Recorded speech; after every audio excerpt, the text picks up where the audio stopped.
What's going on, everybody? This is Joe, and I am back for another Innistrad Crimson Vow pre-release pack opening.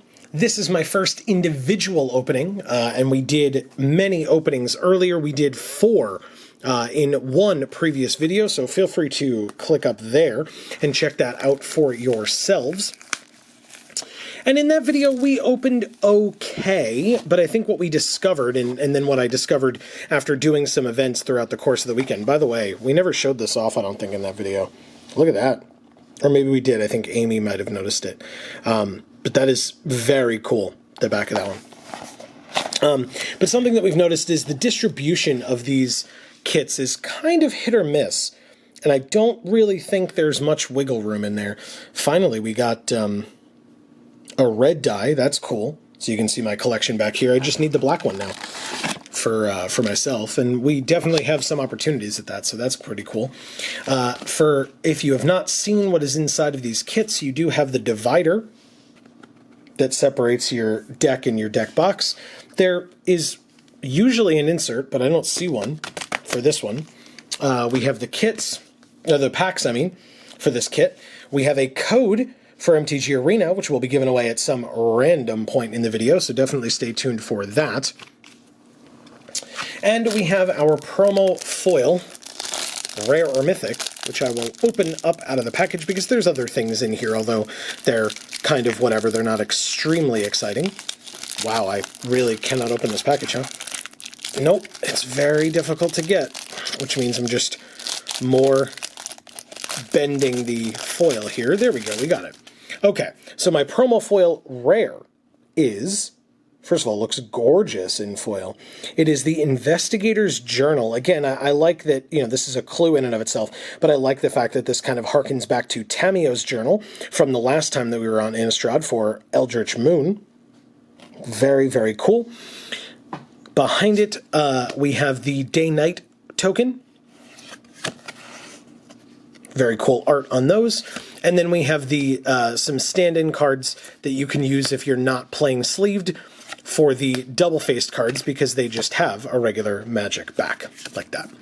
So let's get into the packs themselves, especially with the individual videos. If you see a particular deck that stands out to you in this opening, let me know in the comments. I'll obviously try to talk about it as well, but, you know, you guys have the benefit of going back and forth and checking the commons and uncommons and stuff. I'm just kind of going off of pure instinct of looking at all these for the first time.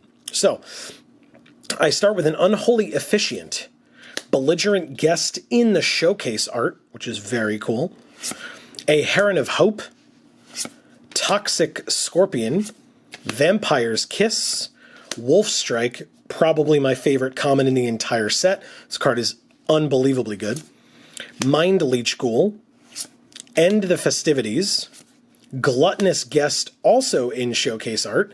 So we have both of the guest cards, Belligerent Guest and Gluttonous Guest, in showcase so far. Very funny. Our common flip card is Desperate Farmer, which flips into, whoops, a Depraved Harvester, with then that kind of zombie horse that he's riding, or undead at least, horse that he's riding.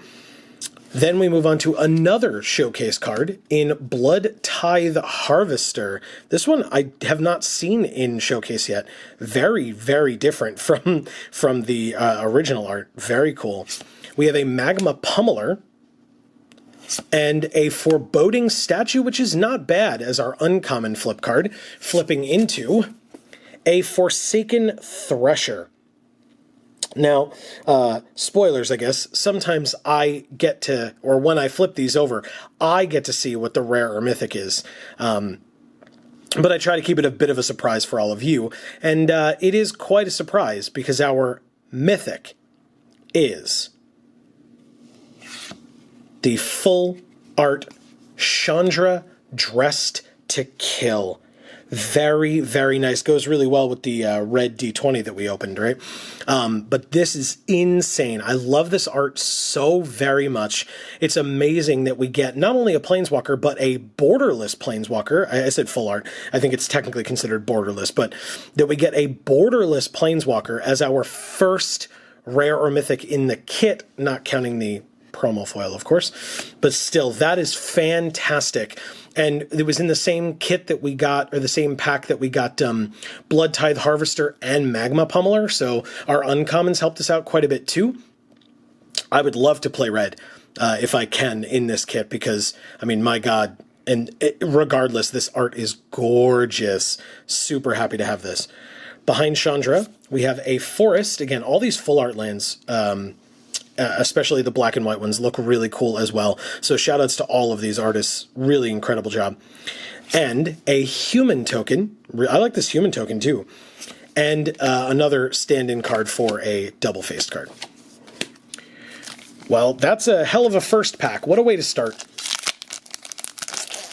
And not only what a way to start this pack, but what a way to start these openings. We'll be doing many more, like I said, over the coming weeks. Going well with that Chandra is another belligerent guest, this one in the regular art as opposed to the showcase. A Stitched Assistant, Sigarda's Imprisonment, a Sure Strike, Unhallowed Phalanx, a Mulch, Vampire's Kiss again, Militia Rallier, Voldaren Epicure, very cool. I like this card a lot, possibly a lot more than most, but yeah, I mean, it's not like a bomb or anything, but I appreciate it, and I like putting maybe 2 at most, but at least 1 in a deck if I'm playing red. Binding Geist, I love this art, cool colors, and that's our common flip card, which then flips into Spectral Binding. So this is the new version of Disturb cards for this set, where it goes, instead of from a human to a Geist, it goes from a Geist to an enchant creature, or an enchantment aura.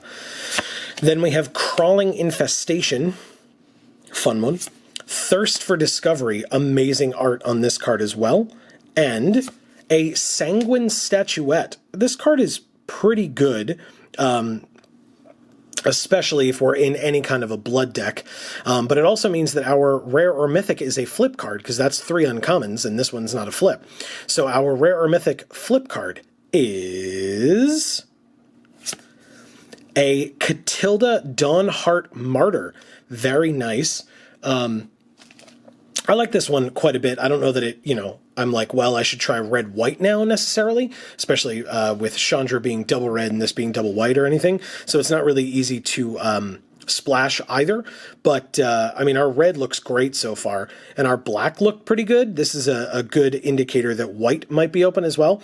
But anyway, Catilda, as a spirit, flips into Catilda's Rising Dawn, which is really cool that this is a Story Spotlight card. So it's really cool to see that even though Catilda was killed by Olivia, that she still gets to step up and have a say, I guess, in the sun rising again, which is really nice. Very cool card. Then we have a Plains behind that, and an Insect token, and another stand-in card. So pretty good, both 3-drop rares / mythics so far. Again, Investigative Journal, or Investigator's Journal, 2 mana, but still. We have a Sky Warp Scob to start, Parish Blade Training, Sure Strike again, a Dreadlight Monstrosity, Mulch again, Aim for the Head. I love that he's just like poking it, sticking out of his head. Moldgraph Millipede, a Selhoff Entomber. God, the colors on this are so good.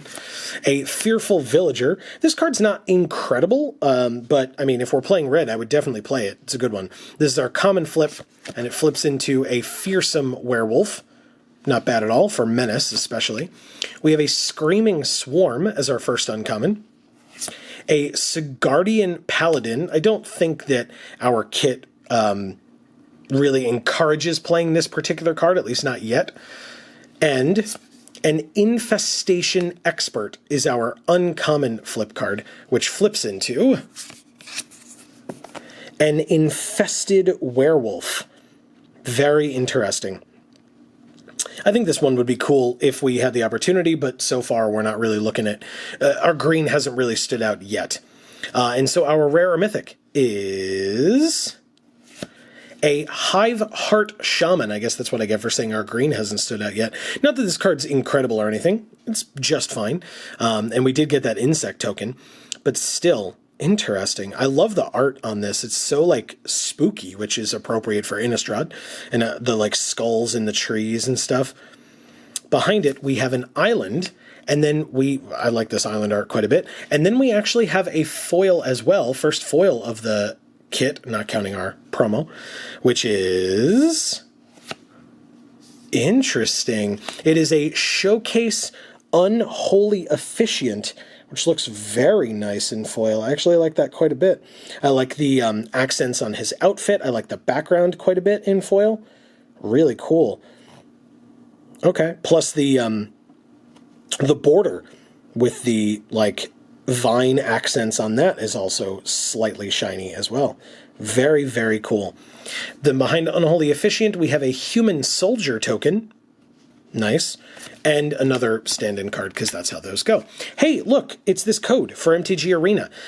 Please be aware for these codes that it is 1 per account on Arena. So if you have already used a code from an Innistrad Crimson Vow pre-release kit, this one will not work for you, so don't waste your time. As we always ask, hey, shout it out in the comments.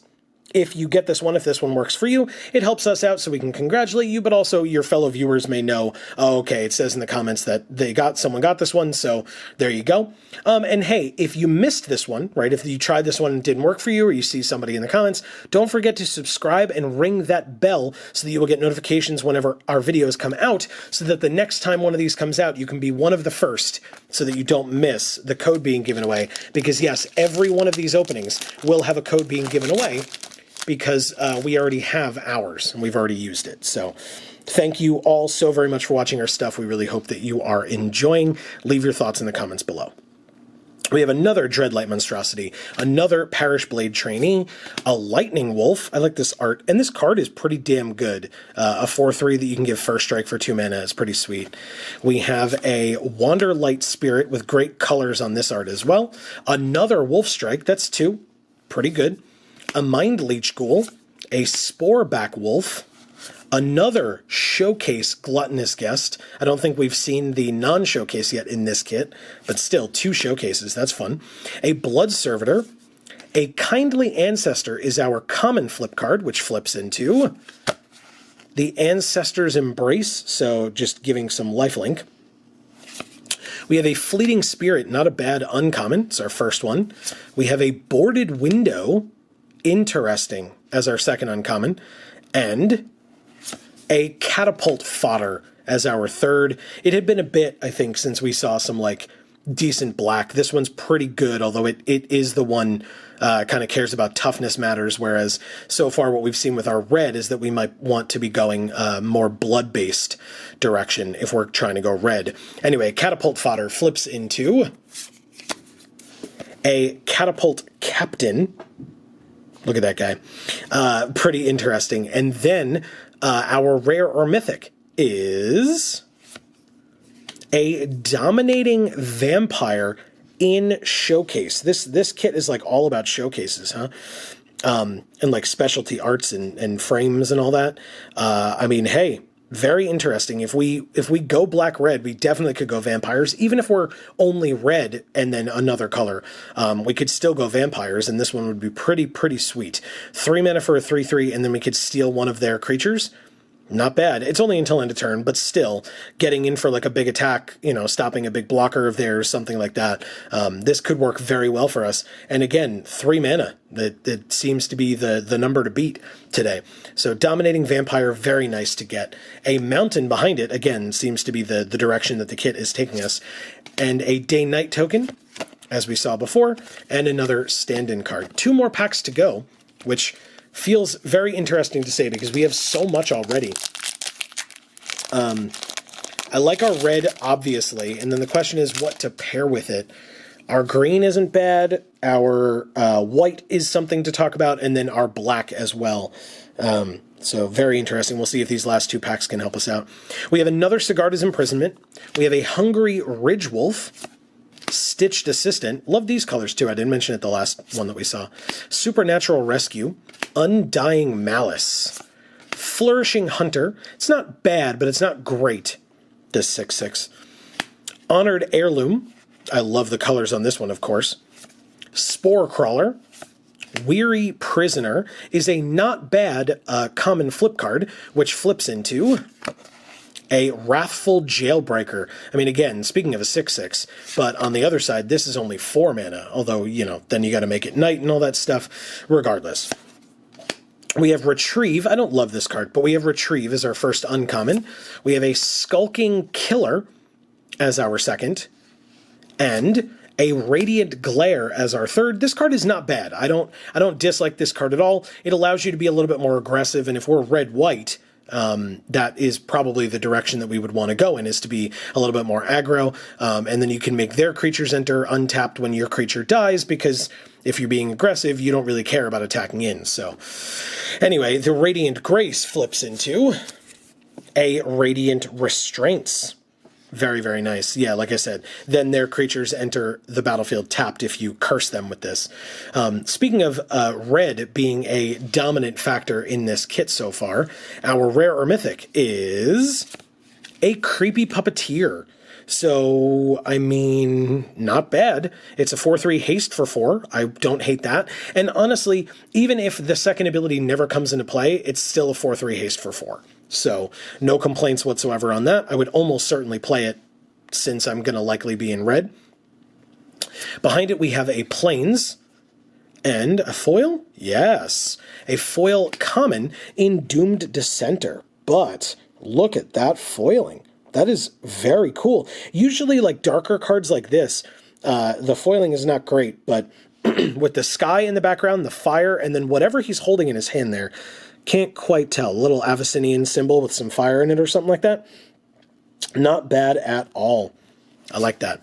We have a Blood Token and another stand-in card for the flip cards. Hey, guess what? It's our final pack of the kit. Let's see if it helps us out.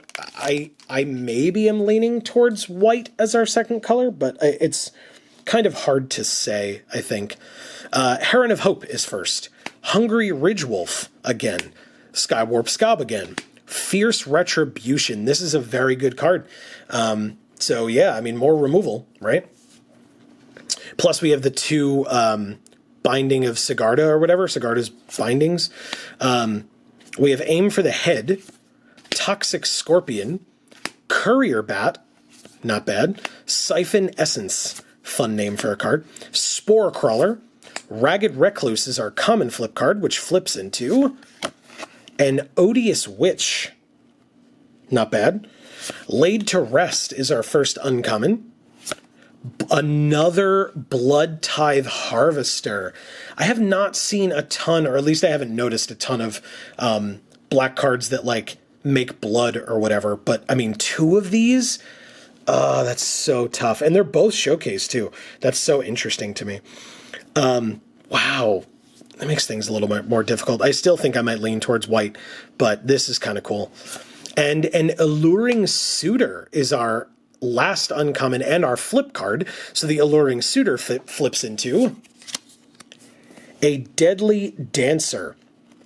So let's see if our last rare or mythic helps or hinders us. It is Eruth, Tormented Prophet. So I don't think that this is the one that I would, you know, be like, well, I guess we're going into blue, even though we've been so heavily red. I still think I would lean towards white. I would hear an argument for black, and I would definitely hear an argument for green as well. If for some reason you feel like blue is the way to go, I would love to hear from you in the comments. I'd love to hear from you regardless in the comments, of course. But yeah, this Eruth, very interesting. Doesn't really help out, like I said. We have a Swamp, really cool looking Swamp behind that. A Wolf Token, and then again, a stand-in card for the double-faced cards, which means, I mean, there's no question what I have to leave you looking at, right? Like, that is easily the best thing that we opened today. No question in my mind. Very, very awesome to have a Chandra Dress to Kill borderless planeswalker card. I like that quite a bit. I would love to hear people's thoughts down in the comments below. Please let me know what you thought of this kit, how I opened, what you would play. and etc. Maybe tell us how you did in your Crimson Vow pre-releases, or if you've been playing on Arena, if you were not able to get out to a pre-release, let us know how the set has been treating you. I am super pleased with how this opening went. Definitely stay tuned to next week when we will have another. Don't forget we stream MTG Arena every Monday right here on this channel, 8 to 10 p.m. Eastern Time. And for now, from us here at the Geek for All family of channels, I have been Joe. Thank you so much for being here, and as we always say, in whichever video of ours you watch next, we will see you all next time. Thanks, everybody.